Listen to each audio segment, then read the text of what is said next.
Hei, og velkommen til en presentasjon av Dentalinfo 6.1. Jeg skal nå gå gjennom og vise hvordan programmet brukes i den kliniske hverdagen. Jeg har allerede startet Opus, så det ligger ned på verktøylinja. Så da kan jeg jo begynne med å starte Dentalinfo.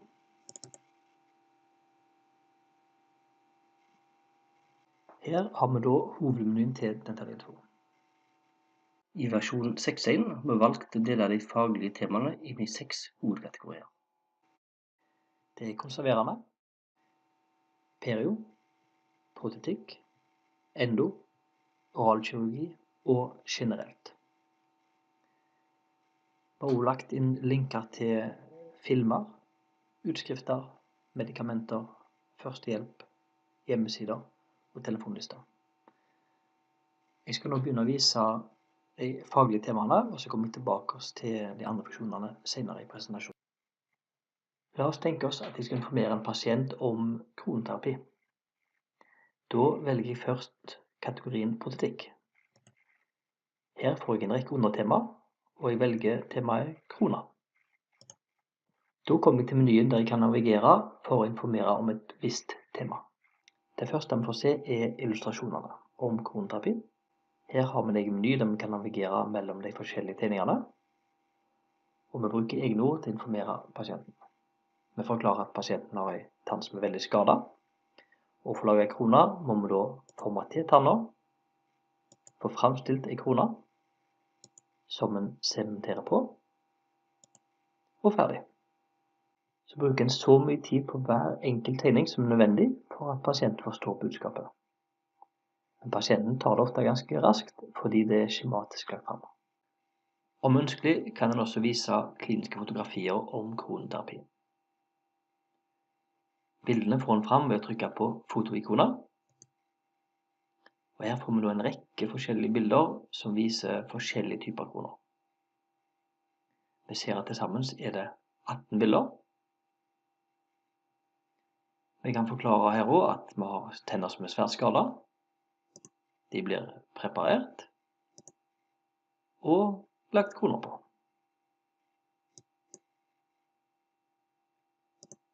Her er et eksempel der det er fortenner som er skadet. Preparert og lagt kroner på. Vi ser oppe til venstre så har vi en meny der vi ser 1, 2, 3 og 4. Dette er de forskjellige kasusene som vises under kroneterapi. Ved å trykke på undertema så kan vi også få en oversikt over hva de forskjellige kasusene er. Så hvis det er en pasient vi skal vise om tanngnissing og kroneterapi, så kan vi ganske enkelt trykke på linken om det. Her viser vi da slitte tenner i overkjeven, og der vi har bygd opp med kroner. En nyhet i Dentalinfo 6.1 er muligheten til å vise filmer. Filmene får en frem ved å trykke på filmikoner. Her er det både presentasjoner fra Dental Kanal, men også filmer fra produktet Dentul 2008. Dersom en trykker på en film, så vil en få spørsmål om filmvisningen skal journalføres. Trykker en på ja, så vil en linje legges inn i journalen om at pasienten har fått sett filmen. Trykker en på nei, så kan en se filmen, men det gjøres ingen journalregistrering. Hvis mye av den egne tannkronen er borte, er det beste alternativet som oftest en krone. Dersom en skal vise filmen til pasient, så krever det at det er lyd på PC. Å fremstille meget holdbare og vakre kroner uten noe metall i. Å få en helkeramisk krone tar vanligvis 2. I Dentalinfo er det også mulig å skrive ut informasjon som pasient får med seg hjem. Og disse tekstene får en fram ved å trykke på tekstikonet. Som vi ser så finnes tekstene både i PDF-format og i Word-format. Word-formatet har den egenskapen at teksten kan redigeres av den enkelte brukeren, mens PDF-versjonen er den standardversjonen som vi har av enkelttekst. Teksten tar for seg hva en krone er, hvordan en krone fremstilles, hva en krone er laget av, hva som kan skje med krona, at det kan være brudd av porselen, at enkelte Det hender gjennom rotflass på sikt at en kan få karies i kronekanten. Ting som er viktig at pasienten vet om for at en skal ha god ryggdekning. Og ta for seg hvordan en best mulig kan ta vare på krona i forhold til renhold, fluorterapi og interdental renhold.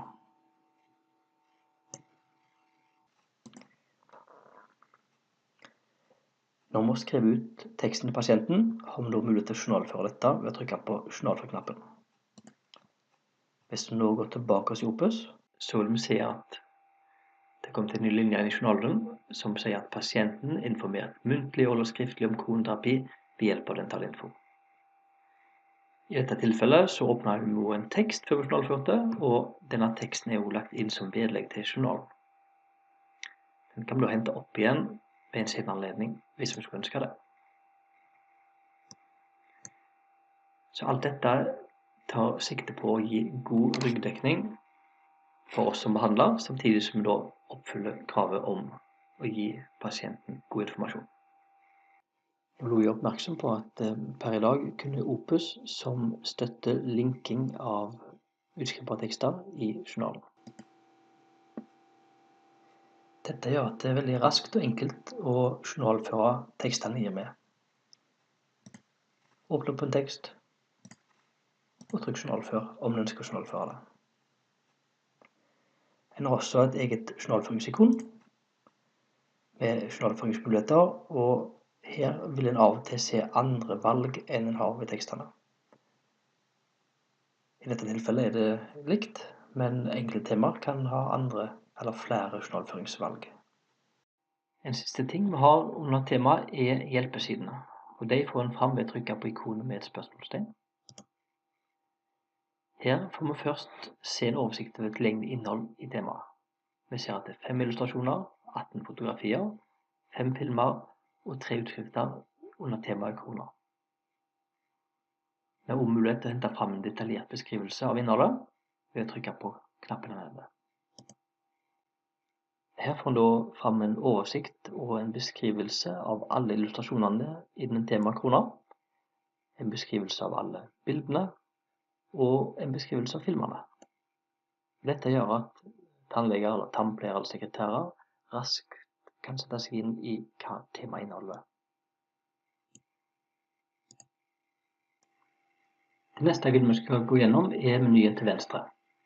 Her har vi en oversikt over de forskjellige temaene som er tilgjengelige innen protetikk. Og det er lett å navigere mellom de forskjellige temaene.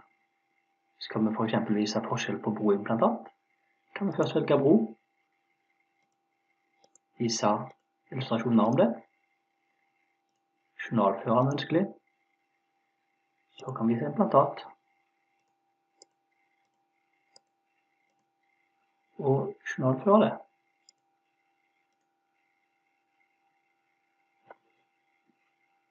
Skal vi vise en delprotese, så kan vi velge temaet delprotese. Her har vi også forskjellige undervalg. Vi kan vise Vitellium-protese for overkjeve, Vitellium for underkjeve, trådklammerprotese, spoodbencher og valplast. Så hvis det er en trådklammer vi skal vise, så har vi forskjellige eksempler på det. Menyen til venstre gjør det lett å navigere mellom forskjellige kategorier. Vi ser at vi har ikoner for konserverende og perioprotetikk, endo, oralkirurgi og generelt. Og ved å trykke på dem kan vi hoppe mellom de forskjellige kategoriene. Vi har lagt inn en rekke temaer som er nyttige i den kliniske hverdagen, og det er lett å navigere mellom forskjellige temaer, som for eksempel snorking, visdomstenner,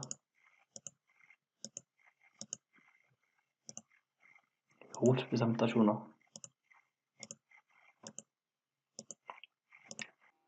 for kirurgisk inngrep har vi lagt ved både pre- og postoperativ informasjon, så pasienten kan få med seg hjem. Lett å hente fram og skrive ut.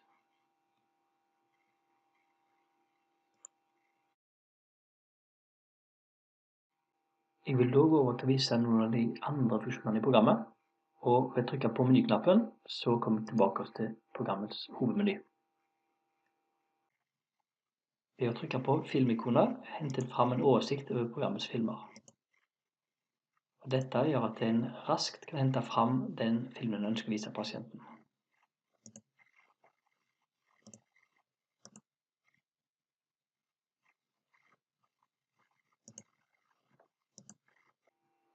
Utskriftsikonet gir en oversikt over programmets utskrivbare pasientinformasjon.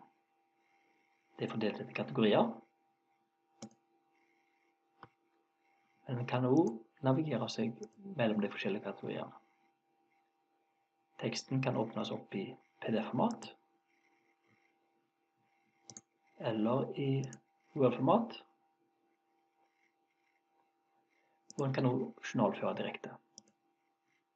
Dette er en fin måte for sekretærene å skrive ut informasjon og journalføre det. I Dentalinfo har man også mulighet til å legge inn egne tekster og filer.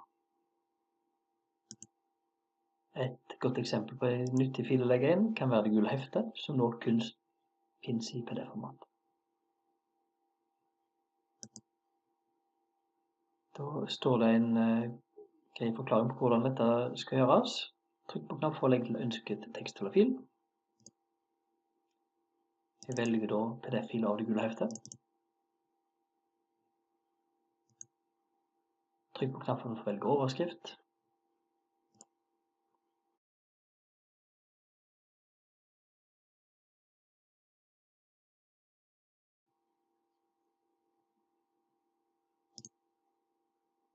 Da har jeg den lagt inn.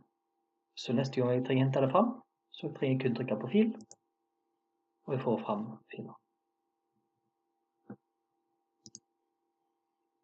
I de tilfellene jeg legger inn pasientinformasjon, så har jeg god mulighet til å redigere en journalføringstekst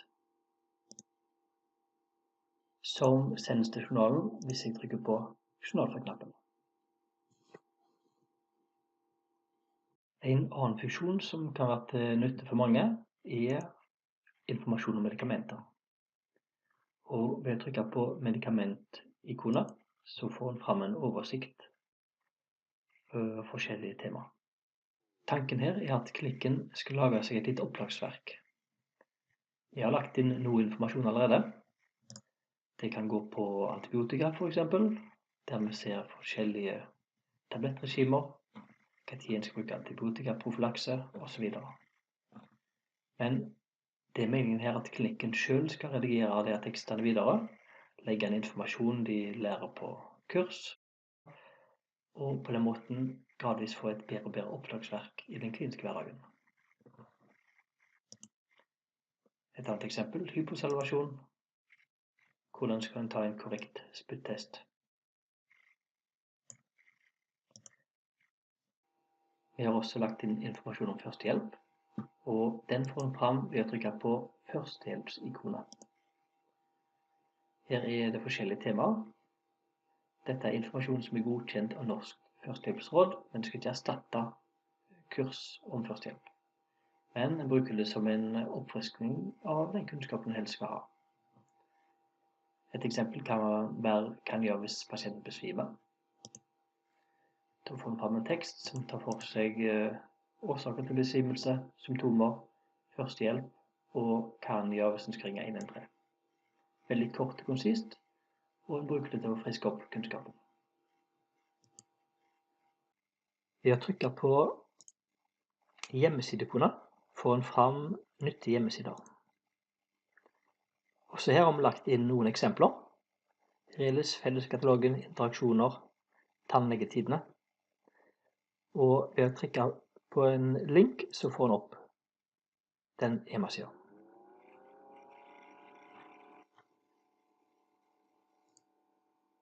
Også her har en mulighet til å legge inn egne sider hvis en ønsker det. En velger da sida og trykker på endre. Så står det rediger navn på link.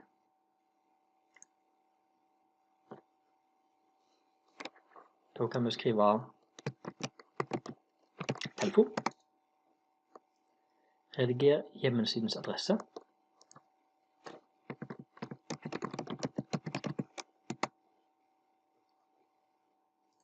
Så enkelt er det å lage en ny link.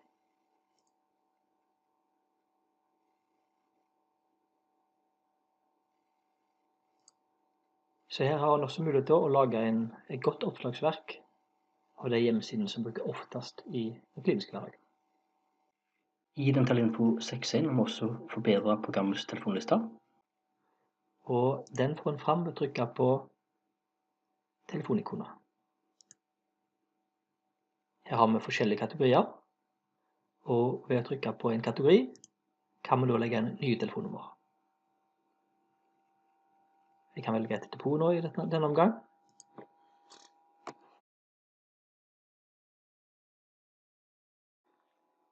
Deretter så trykker jeg på telefonnummeret.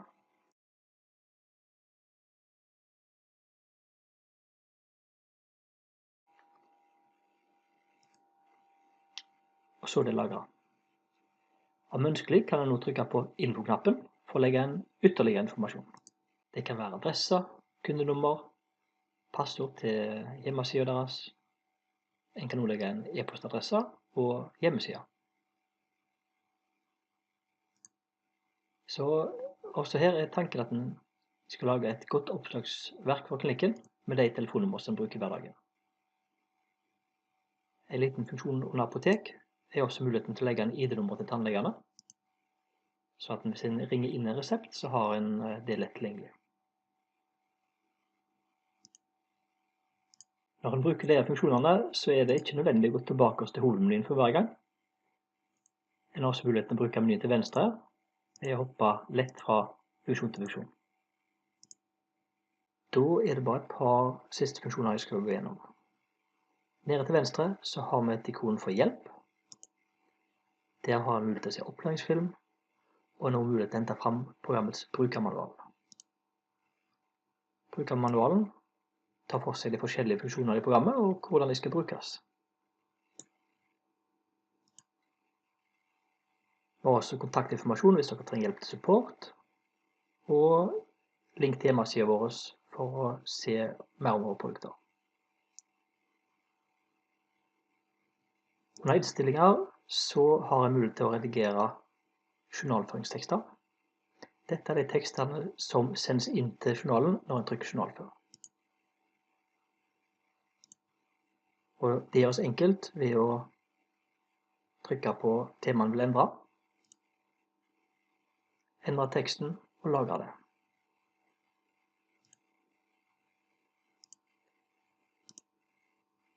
Under innstillinger har man også mulighet til å velge språk. Per i dag så er det kun bokmålsversjonen som er lansert, men når nynorskversjonen lanseres nå i mai 2017, kan en velge om en skal bruke nynorsk eller bokmålsversjon.